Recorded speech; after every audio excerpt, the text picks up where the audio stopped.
June 19th, 1975, Oak Park, Illinois. Vinnie Torino watched his best friend Sam Giancana walk into that basement for the last time, the man who'd been like a brother to him for 30 years. That's exactly why the commission paid Vinnie $50,000 to set him up. Vinnie made the call, gave them Sam's location, told them when the bodyguards would be gone. What happened in the next 20 minutes was supposed to be simple. A quick hit, clean exit, case closed. But 47 years later, when that package arrived at Vinnie's door with Sam's ring inside and a tape recorder playing Sam's voice, very much alive, Vinnie realized something that made his blood freeze. Sam had known about the betrayal all along. Sam had been waiting, and now Sam was ready to collect. Before we jump back in, tell us where you're tuning in from, and if this story touches you, make sure you're subscribed because tomorrow I've saved something extra special for you. The hook. The cassette player clicked to a stop, leaving only the sound of Lake Geneva's winter wind rattling the windows of Vinnie's retirement home. His hands shook as he stared at the blood-crusted wedding ring sitting in the tissue paper, the same ring he'd watched Sam slide onto Maria's finger back in 1952.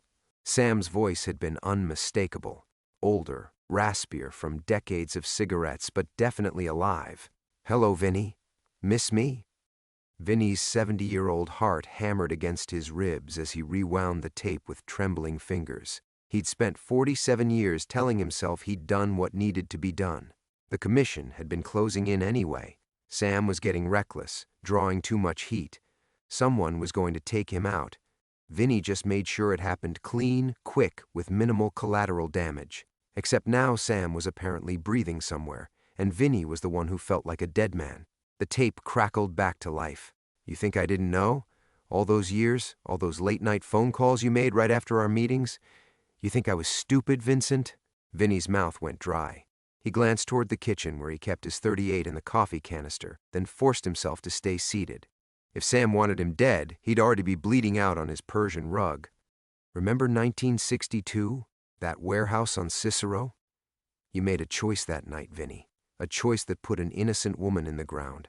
I've got photos, I've got witnesses, I've got everything I need to make sure your grandchildren know exactly what kind of man their Grandpa Vincent really was. The warehouse. Jesus Christ, the warehouse." Vinnie's mind snapped back to that February night 50 years ago. The smell of rust and motor oil, the woman's terrified eyes in the headlights. He'd been young, stupid, desperate to prove himself to Sam. When she'd started screaming, when she'd seen their faces, he'd pulled the trigger because Sam told him to, because Sam was his best friend, his blood brother, and you didn't hesitate when family gave you an order. But Sam had set it up. Sam had made sure there were witnesses in the shadows, cameras hidden in the rafters. Sam had turned Vinnie into a murderer and then collected the evidence like insurance premiums. I've been patient, Vincent, 47 years patient, but patience has an expiration date, and yours just ran out. The tape hissed into silence again. Vinnie stood on unsteady legs and walked to his study window. Snow blanketed the lake, pristine white stretching to the horizon. He'd bought this place specifically for moments like this, when his past tried to crawl back up from the grave. No neighbors within shouting distance, multiple escape routes, clean sight lines in every direction. But Sam had found him anyway. His reflection stared back from the glass. Gray hair, perfectly styled, expensive cardigan, the picture of a respectable retired lawyer. 40 years of legitimate practice after he'd walked away from the outfit. 40 years of trying to scrub the blood off his hands. The package had arrived via courier, no return address, no postmark, just a kid in a brown uniform who'd handed it over with a smile and driven away in an unmarked van. Professional.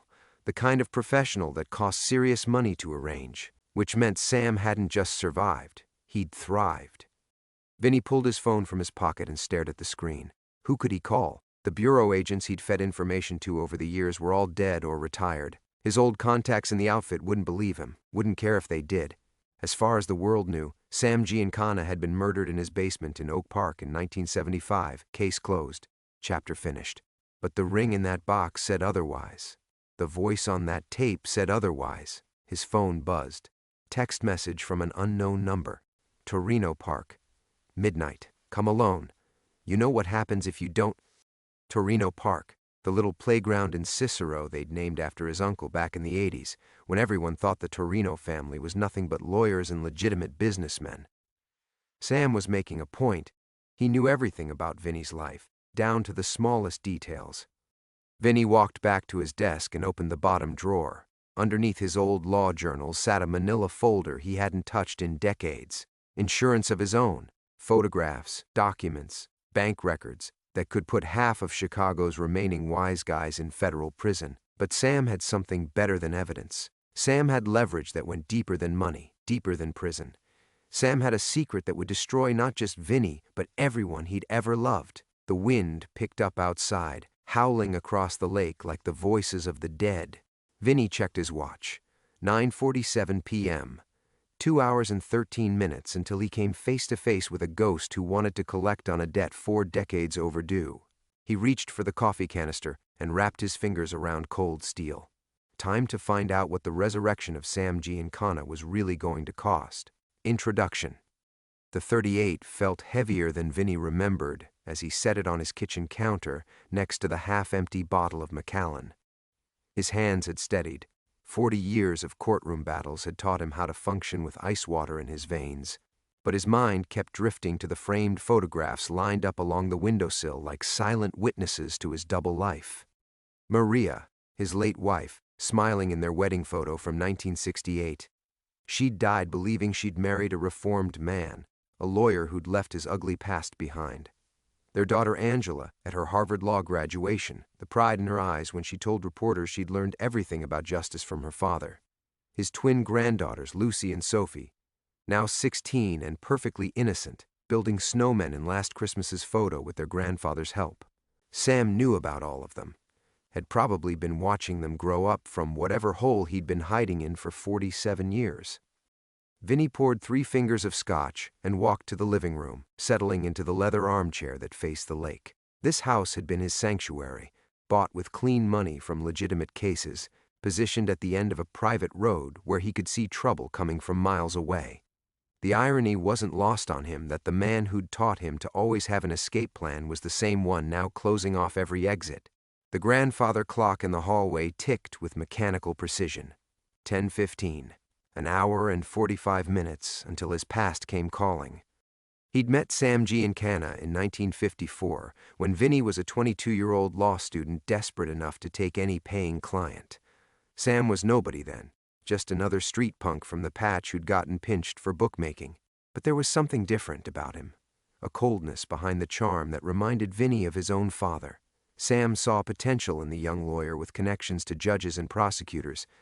Vinny saw opportunity in the ambitious criminal who wasn't afraid to dream bigger than numbers running and loan sharking. They'd built an empire together. Sam provided the muscle and the vision, Vinny provided the legal protection and the political connections.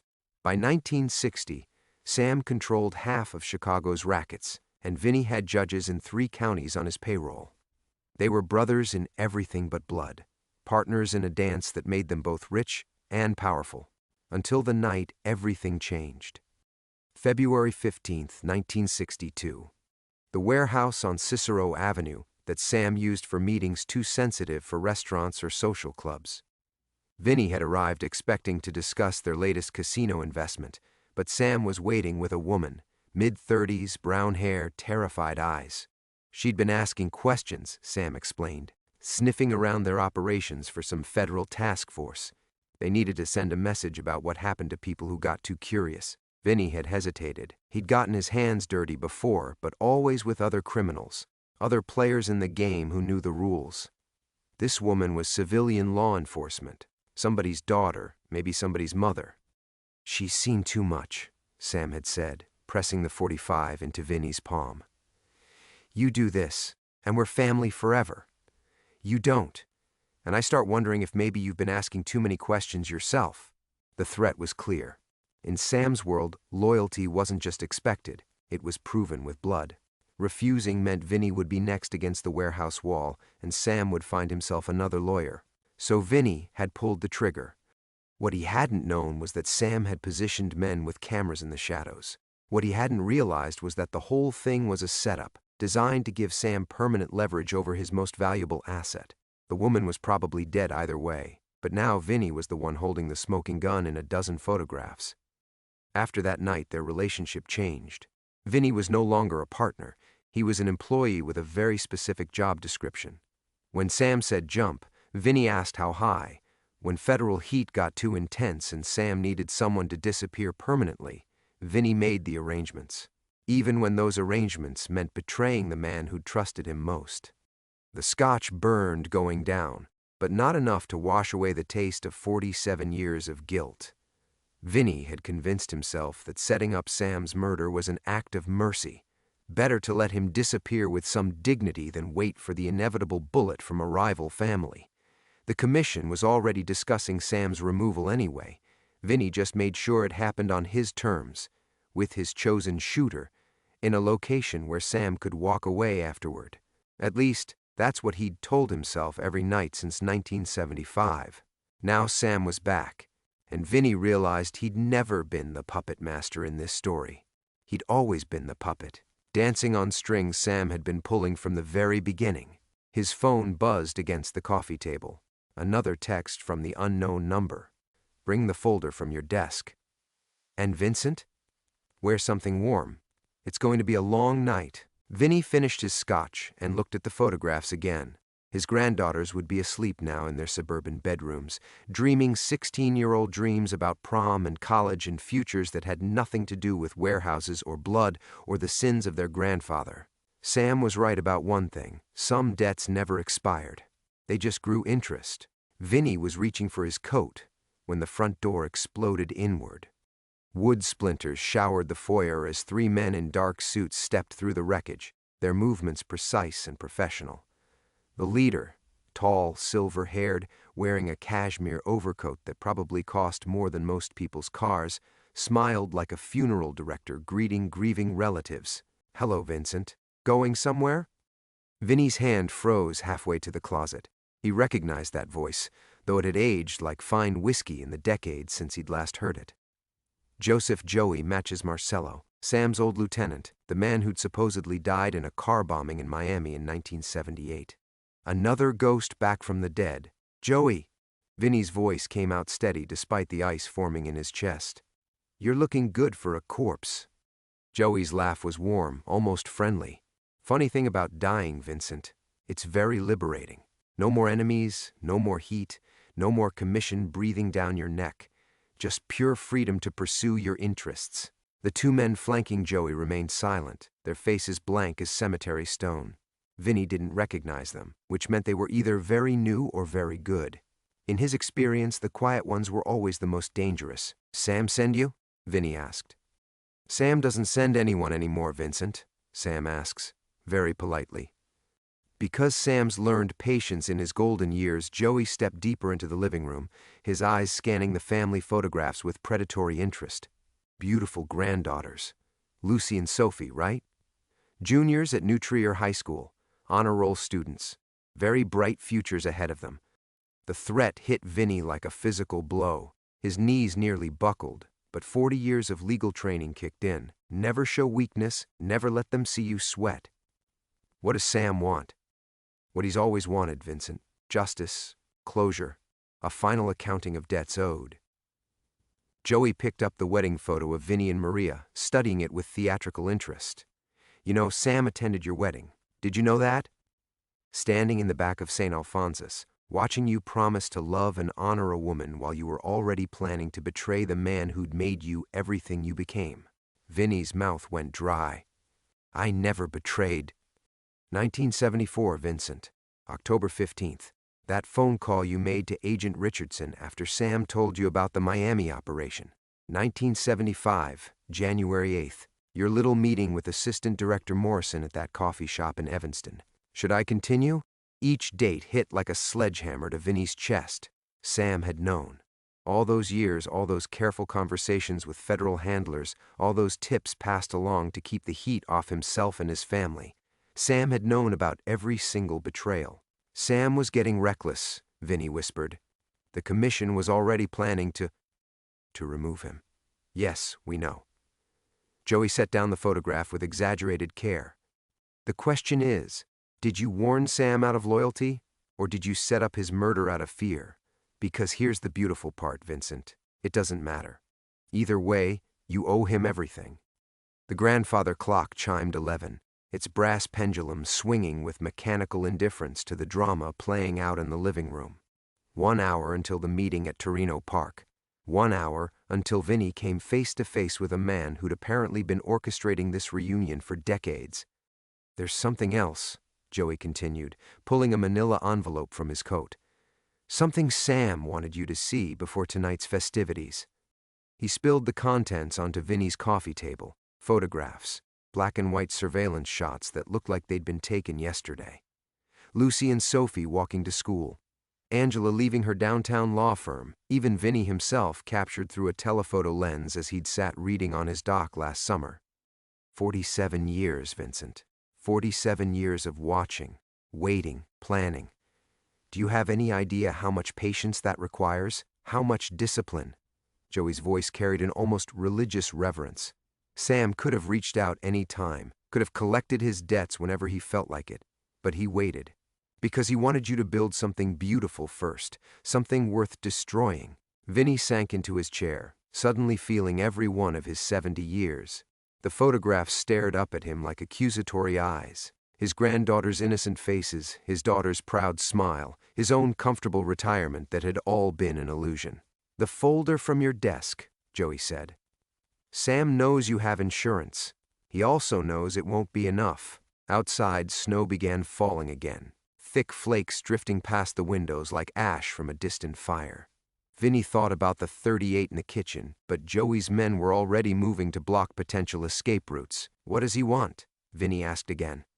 Joey smiled, and for a moment, Vinny could see the young killer he'd once been, before age and wealth had given him this veneer of respectability. Everything, Vincent. Sam wants everything you took from him, and he wants to watch you give it back.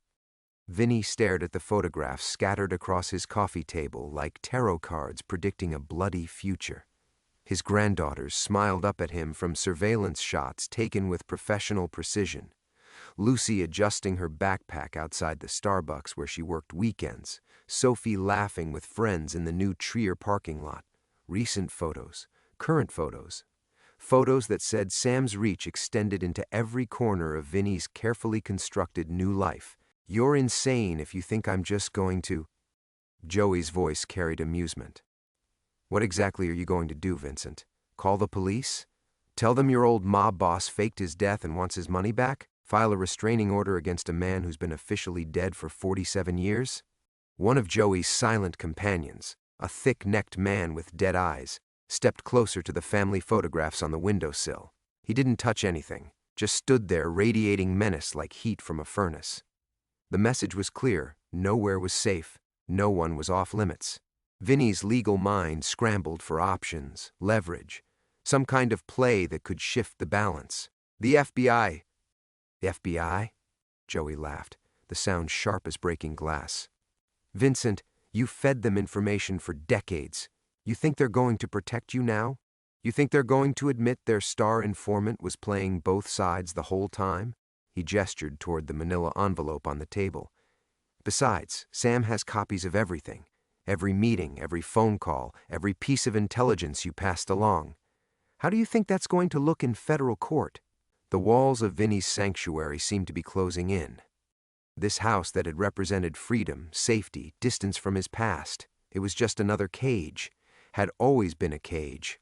Sam had simply let him believe he was free while keeping the key the entire time. The money, Vinny said, grasping for something, anything. The 50 million Sam took when he disappeared. I don't have access to... Oh, Vincent. Joey's smile turned pitying. You still don't understand, do you? Sam never took any money. Sam never needed to. Sam had something much more valuable. He had you. The implication hit like a physical blow. Vinny thought about the legitimate fortune he'd built over 4 decades of legal practice, the investments, the real estate, the trust funds he'd established for his granddaughter's education. Clean money, earned money, his redemption made tangible. Except it wasn't really his, was it? It never had been. Every case you won, Every fee you collected, every investment that paid off, all of it was possible because Sam made you untouchable first. Joey pulled out his phone, scrolled through something Judge Patterson, 1978. Remember him? The one who threw out that federal racketeering case against your client? He was on Sam's payroll. Commissioner Morrison, who approved your lakefront development deal in 1985. Sam owned his mortgage. Even your daughter Angela's admission to Harvard. You think that recommendation letter from Senator Walsh was coincidence? Vinny's chest tightened. Angela had been so proud of that acceptance letter, had framed Walsh's glowing endorsement and hung it in her dorm room. She'd believed she'd earned it through merit, through the values her father had taught her about justice and hard work. All lies. All bought and paid for with blood money and Sam's far-reaching influence. You see it now, don't you? Joey's voice dropped to a whisper. Sam didn't lose $50 million when he disappeared. Sam invested $50 million in watching you build a life he could take apart piece by piece. Every brick of this house, every dollar in those trust funds, every success your family has ever celebrated, it all belongs to Sam. The grandfather clock ticked toward 11:30. 30 minutes until the meeting at Torino Park. 30 minutes until Vinny had to look into the eyes of a man who'd been pulling his strings for nearly 5 decades. What if I run? The words came out before Vinny could stop them. What if I just disappear tonight? Joey's companions shifted slightly, and Vinny caught a glimpse of shoulder holsters beneath their expensive suits. Professional killers dressed like investment bankers, the kind of men who could make a family vanish without leaving so much as a parking ticket behind. Run where, Vincent? Sam found you here, 40 miles from the city, behind gates and security systems. You think distance matters to a man who's been patient enough to wait half a century for this moment? Joey checked his watch. Besides, Sam's not unreasonable. He's offering you a choice. What choice? Come to the park tonight. Listen to what he has to say. Maybe you walk away with something. Maybe your granddaughters get to finish high school. Joey nodded to his men, and they moved toward the shattered front door like a receding tide. Or don't come, Joey added, pausing at the threshold, and find out exactly how deep Sam's patience really runs. The silence after the door slammed felt heavier than the February cold seeping through the splintered frame. Vinny stood motionless in his ruined foyer, watching Joey's taillights disappear into the snow-covered darkness. The grandfather clock's mechanical heartbeat seemed to mock him, tick, tick, tick, counting down to a reckoning 47 years in the making. 28 minutes. He walked to his study on unsteady legs, each step feeling like a condemned man's march. The manila folder Joey had mentioned sat in the bottom desk drawer, locked away behind a false panel that had once seemed like adequate protection. Now it felt like a child's hiding place, pathetic, transparent, useless against a man who'd been watching every move for decades. The folder contained his insurance policy, photographs, audio recordings, financial documents that could destroy what remained of Sam's network. Evidence Vinny had collected obsessively over the years, believing knowledge was armor. That information could protect him from the consequences of choices made in blood-soaked warehouses. But as he pulled out the yellowed photographs, his hands began to shake. There she was, Agent Patricia Morrison, 34 years old, brown hair pulled back in a regulation FBI ponytail, wedding ring catching the warehouse's fluorescent lighting. Mother of 2 daughters, ages 7 and 9. Vinny had learned those details afterward, when guilt drove him to research the woman whose life he'd ended with a single squeeze of his index finger. The official report had listed her as a missing person. No body ever found. No connection to organized crime ever established. Her husband had remarried within 3 years. Her daughters had grown up believing their mother abandoned them, that she'd chosen work over family and simply walked away one February night. Those girls would be in their 50s now, probably mothers themselves, living with the wound of abandonment instead of the closure that comes with truth. And Patricia Morrison was buried in a concrete foundation somewhere beneath Chicago's skyline. Another secret feeding the city's hungry darkness. Vinny's phone buzzed. A text from Angela. Dad saw on the news about break-ins in your area. You okay? Want me to drive up? His daughter. His beautiful, brilliant daughter who'd built her legal career on prosecuting the exact kind of men who'd raised her father to prominence. The irony had kept him awake countless nights.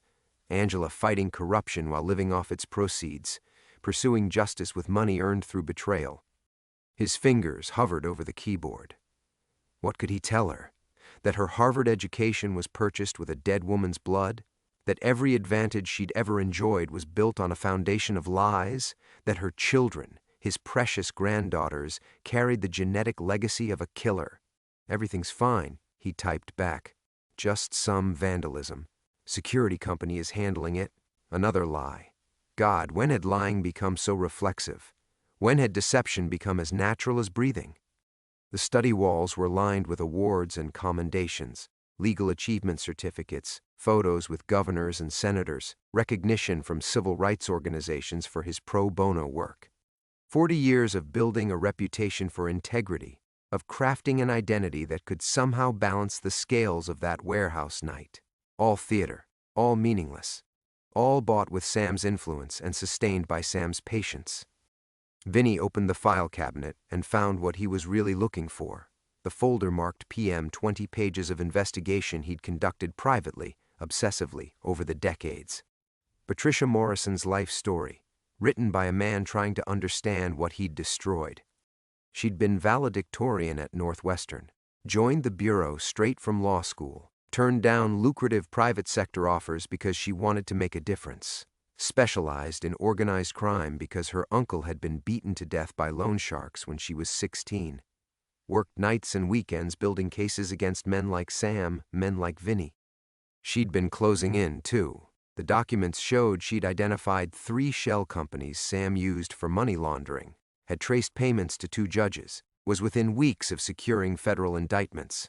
Smart, thorough, relentless. Everything that made her dangerous to Sam's empire and valuable to the Bureau's war on organized crime. Everything that sealed her death warrant the moment Sam learned about her investigation. But how had Sam learned?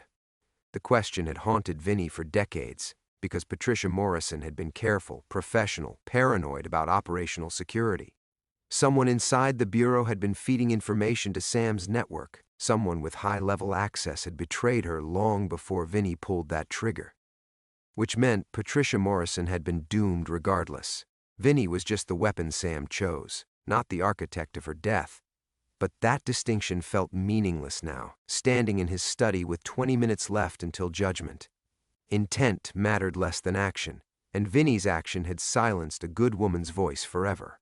The grandfather clock chimed 11:45. 15 minutes. Time to face the architect himself. Vinny closed the PM folder with trembling hands and reached for his coat. The snow outside had thickened into a proper blizzard, the kind that transformed familiar landscapes into alien territory. Perfect weather for ghosts to walk among the living. But as he pulled on his gloves, something nagged at him, a detail from Joey's visit that felt wrong, like a discordant note in an otherwise perfect symphony of menace. He replayed the conversation, searching for the source of his unease. Someone inside the Bureau had been feeding information to Sam's network. The thought struck him like lightning. Joey had known specific dates, specific meetings with FBI handlers, not just general betrayals, exact times, places, names, information that would have required Vinny's blood turned to ice. He stumbled back to his desk, yanked open the bottom drawer, and pulled out a different folder. This one contained his own records of federal cooperation, carefully documented insurance against the day his handlers might decide to burn him. Every meeting, every phone call, every piece of intelligence he'd passed to the Bureau over 40 years.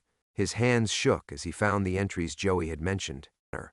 October 15, 1974, called Agent Richardson Ori Miami Operation. January 8, 1975, coffee meeting with Ad Morrison, Evanston. But there, in his own handwriting, was the detail that made his world collapse. Contact. Assistant Director Patricia Morrison. Not Agent Morrison, Assistant Director Morrison. Patricia Morrison hadn't been the young FBI agent he'd killed in that warehouse. She'd been his handler, his primary contact within the Bureau for over a decade of cooperation. The woman who'd protected him, who'd guided his information sharing, who'd trusted him with her life. And he'd put a bullet in her head without recognizing her face. The warehouse that night, Sam had told him it was a routine execution, punishment for a federal informant.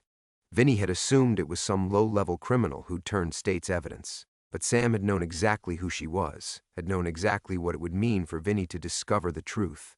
The setup wasn't the fake death and stolen money.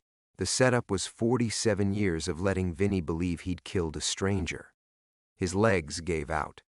He collapsed into his chair as the full scope of Sam's psychological masterpiece revealed itself. Every case Vinny had won afterward, every success he'd achieved, every moment of professional pride, all of it poisoned by the knowledge that he'd murdered the one person in law enforcement who'd actually trusted him. Patricia Morrison hadn't been some random agent getting too close to Sam's operation. She'd been Vinny's partner in betraying it. Her investigation into Sam's network had been guided by intelligence Vinny provided. She'd been days away from making arrests, not despite Vinny's help, but because of it. And Sam had orchestrated her death knowing that Vinny would eventually learn the truth, knowing it would destroy him more completely than any physical torture, any financial ruin, any threat to his family. The phone rang. Vinny stared at it for 3 rings before answering. "Hello, Vincent," Sam's voice, unmistakable despite 47 years. "I trust Joey's visit was illuminating? You bastard." The words came out as a whisper. Now. That's no way to greet an old friend. Especially not when that friend has been so patient about collecting what's owed. She was helping us. Patricia Morrison was on our side. Sam's laughter was soft, almost gentle. Our side? Vincent, there never was an our side. There was my side, and there was everyone else. You just took longer than most to figure out which category you belonged in. The grandfather clock showed midnight. The meeting time had passed. But Vinny understood now that the meeting had never been the point. The revelation was the point. The moment when 47 years of careful construction collapsed into truth. You want to know the beautiful part, Vincent? Patricia Morrison never suspected you. Right up until the end, she believed you were the one honest man in this whole dirty game. She trusted you completely. Isn't that touching? Why? Vinny's voice cracked. Why her? Why like this? Because killing you would have been easy, Vincent. Any thug with a gun could have put you in the ground. But what I wanted was much more elegant. I wanted to turn you into exactly what you always pretended not to be. A man who destroys the people who trust him most. Through the study window, Vinny could see headlights approaching through the snow. Joey returning, probably. Time for whatever came next in Sam's carefully orchestrated finale. The money, the threats, the surveillance. That was all just theater, wasn't it? Vinny asked. Theater can be very educational, Sam replied. See you soon, old friend. The line went dead. Vinny sat in the darkness of his ruined sanctuary, finally understanding that some betrayals are so perfect they take a lifetime to reveal themselves. The headlights stopped at the gate. Through the swirling snow, Vinny could make out a black sedan, different from Joey's car. This one moved with the deliberate patience of a hearse, engine purring softly as it waited for the electronic gates to swing open. Vinny didn't move from his chair. There was nowhere left to run, nowhere left to hide. 47 years of running from this moment had brought him full circle, back to the blood-soaked warehouse where he'd murdered the only person in law enforcement who'd believed in his capacity for good. The car's doors slammed shut. Footsteps crunched through snow toward his broken front door. Not Joey's swagger this time. These steps were measured, deliberate, carrying the weight of decades. "Vincent?" the voice called from the foyer. "I know you're in there. We have so much to catch up on." Sam Giancana stepped into the study like he'd done it 1,000 times before, 79 years old but moving with the fluid grace of a man half his age. Silver hair, perfectly styled, expensive overcoat brushed clean of snow. He looked like a distinguished professor, the kind of man who'd built his fortune through legitimate means and quiet philanthropy.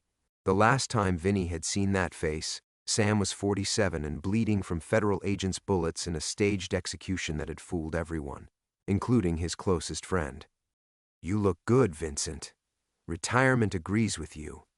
Sam settled into the leather chair across from Vinny's desk, the same chair where Angela always sat during her visits. "Beautiful house. Your granddaughters must love coming here." The casual mention of his family sent ice through Vinny's veins. "Leave them out of this." "Out of what?" "I'm simply making conversation between old friends." Sam gestured toward the open PM folder on the desk. "I see you've been doing some research. Better late than never, I suppose. You planned it all, every detail. Vinny's voice sounded hollow, defeated. The warehouse, Patricia's assignment, even my presence there. How long did it take you to orchestrate? Years. Sam smiled, and for a moment he looked exactly like the ambitious young man who'd shared stolen cigarettes behind St. Alphonsus Church 65 years ago. But that's what separated me from the others, Vincent. They thought in terms of weeks, months at most. I thought in decades. While they were fighting over street corners, I was building something that would outlast us all. She trusted me. The words tasted like ashes. Patricia Morrison actually believed I was different. She did indeed. Poor woman spent months defending you to her superiors, arguing that Vincent Torino was their best asset against organized crime. Said you had a moral compass the others lacked. Sam reached into his coat pocket, withdrew a small cassette recorder. Would you like to hear her final report?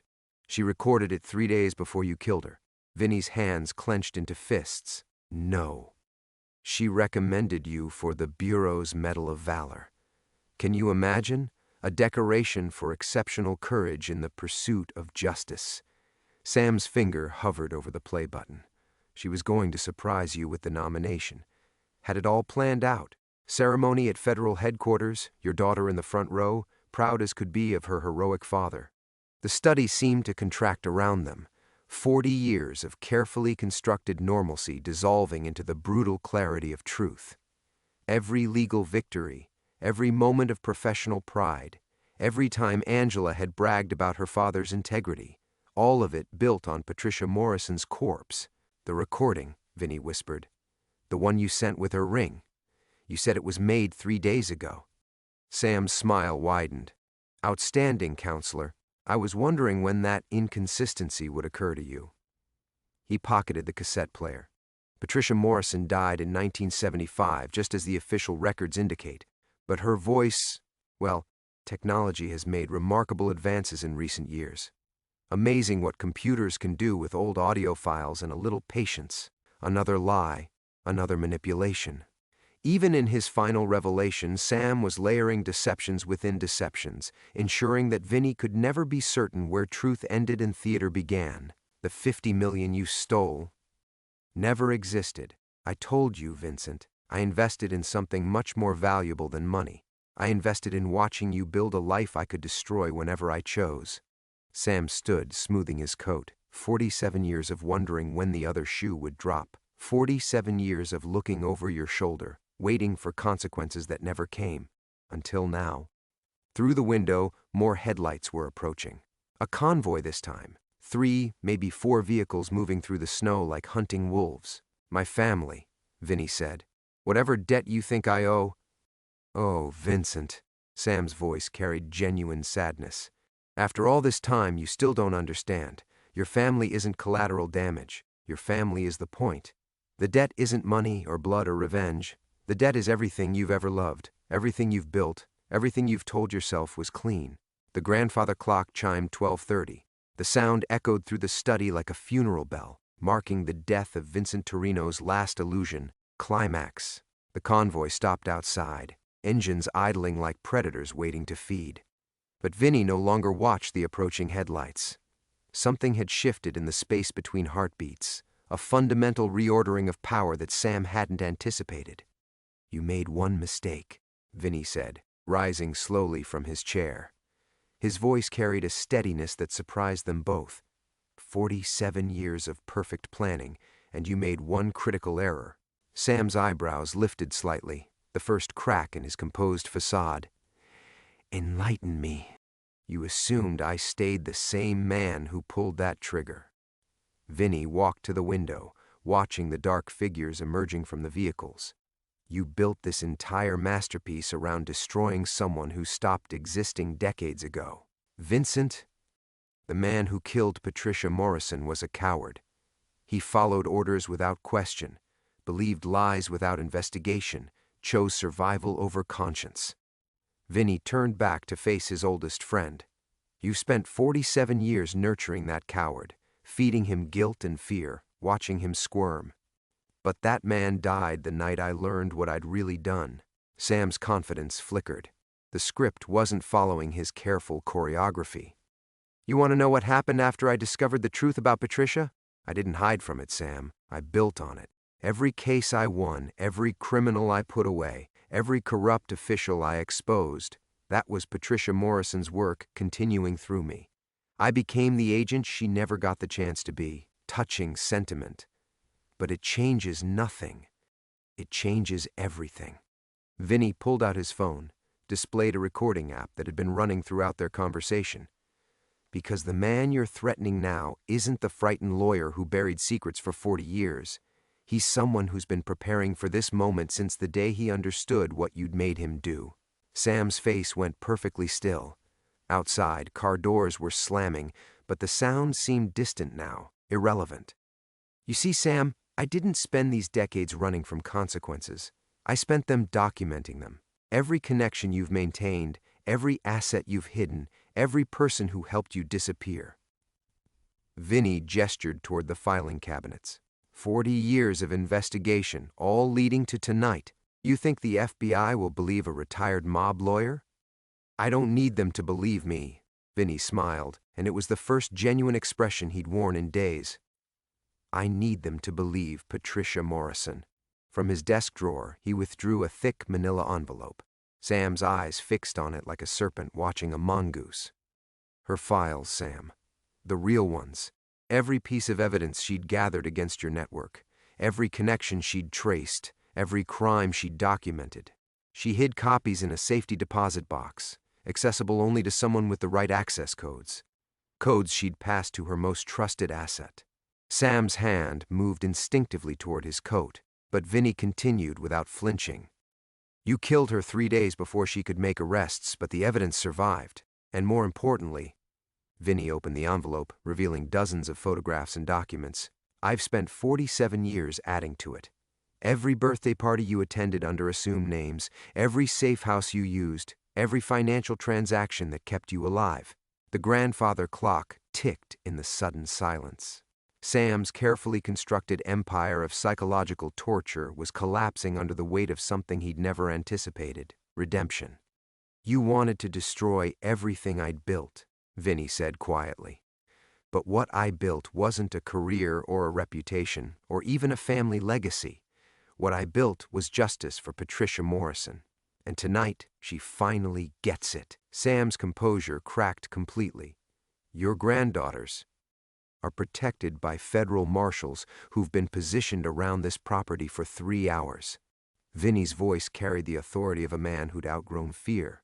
Did you really think I'd meet my oldest friend after 47 years without taking precautions? Through the window, the approaching figures were moving differently now, not like predators, but like law enforcement officers executing a carefully planned arrest. Floodlights erupted across the snow-covered grounds, turning night into harsh, revealing day.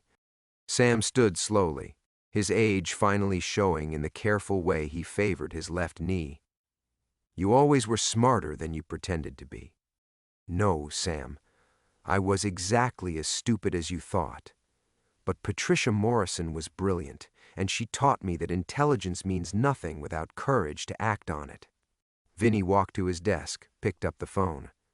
I should have found that courage 47 years ago. The study door burst open.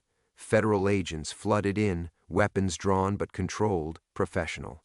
Among them, Vinny recognized Deputy Director Sarah Chen, Patricia Morrison's successor in the Organized Crime Division. Samuel Giancana, Chen announced. You're under arrest for conspiracy, racketeering, and the murder of FBI Assistant Director Patricia Morrison. As the handcuffs clicked around Sam's wrists, he looked back at Vinny with something that might have been respect. She would be proud, Sam said quietly. Vinny nodded, watching his oldest friend disappear into federal custody. After 47 years, Patricia Morrison was finally going home. The federal agents' vehicles disappeared into the snow-covered darkness, taking Sam Giancana toward a reckoning 47 years in the making. Vinny stood at his broken front door, watching the taillights fade like dying embers, then turned back into the house that had been his sanctuary until tonight, transformed it into something else entirely.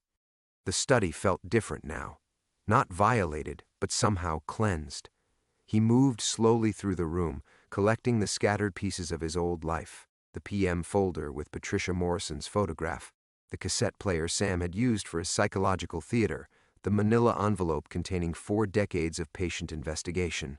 Each item felt lighter than it should, as if the weight of secrets had been the thing making them heavy all along. Dawn was breaking over Lake Geneva when Deputy Director Chen returned alone.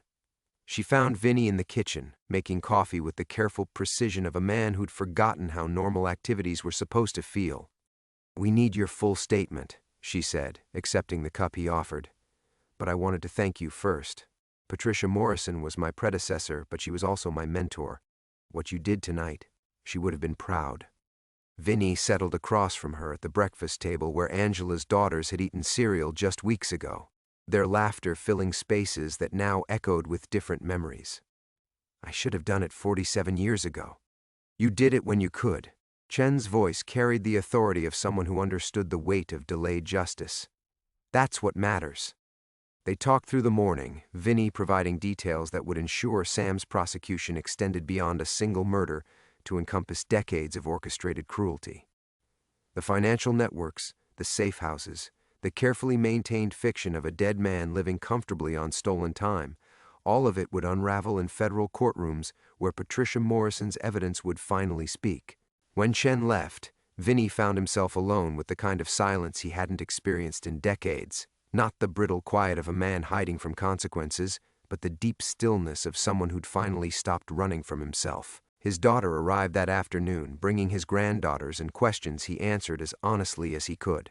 Angela had always suspected her father's past contained shadows. Learning their true shape seemed to strengthen rather than diminish her respect for the man he'd become. "Did you really catch a bad guy, Grandpa?" his youngest granddaughter asked, wide-eyed with the kind of moral certainty that made Vinny's chest tight. "I helped catch someone who'd been hiding for a very long time," he told her. "Sometimes it takes a long time to make things right." That evening, after his family had returned to Chicago, Vinny walked the snow-covered grounds of his property. The federal agents had repaired his gate, cleaned up the evidence of their operation, restored the external order that had been disrupted, but something fundamental had changed in the landscape of his retirement, not damaged exactly, but transformed into something he didn't yet know how to navigate.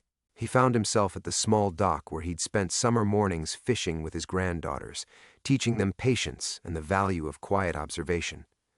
The lake was frozen now, its surface reflecting starlight like scattered diamonds on black velvet. From his coat pocket, he withdrew Patricia Morrison's photograph, the young FBI agent whose trust he'd betrayed, whose death had haunted 4 decades of careful atonement. Her eyes still held the intelligence and determination that had made her believe Vincent Torino could be redeemed, even when he'd stopped believing it himself. "We got him," Vinny said quietly to the frozen lake, his breath visible in the cold air. "It took too long, but we got him." The wind carried his words across the ice toward distant shores, toward the lights of other houses where other families were settling into evening routines, safe from threats they'd never know existed. It wasn't absolution. Patricia Morrison was still dead, still murdered by his hand in a moment of cowardice that no amount of subsequent courage could undo, but it was completion. The circle that had opened in a blood-soaked warehouse in 1975 had finally closed in a study overlooking Lake Geneva, where an old man had chosen courage over survival and justice over self-preservation. Vinny remained at the dock until the cold drove him back inside, back to the house that was no longer a sanctuary but had become something perhaps more valuable, a place where the truth lived openly, where the weight of secrets no longer bent the walls or shadowed the corners. In his study, he pulled Patricia Morrison's case files from their manila envelope and began reading by lamplight, learning about the brilliant agent whose work would continue through his testimony, whose death had finally been transformed from meaningless tragedy into the foundation for justice. Outside, snow continued falling over Lake Geneva, covering the tracks left by federal vehicles, smoothing the disrupted landscape into something clean and unmarked. But inside, Vincent Torino sat with his ghosts made manifest, no longer running from the past but finally, carefully, deliberately walking toward whatever came next. The grandfather clock chimed midnight, marking the beginning of a day that would dawn on truth instead of secrets, on resolution instead of fear. After 47 years, he was finally free.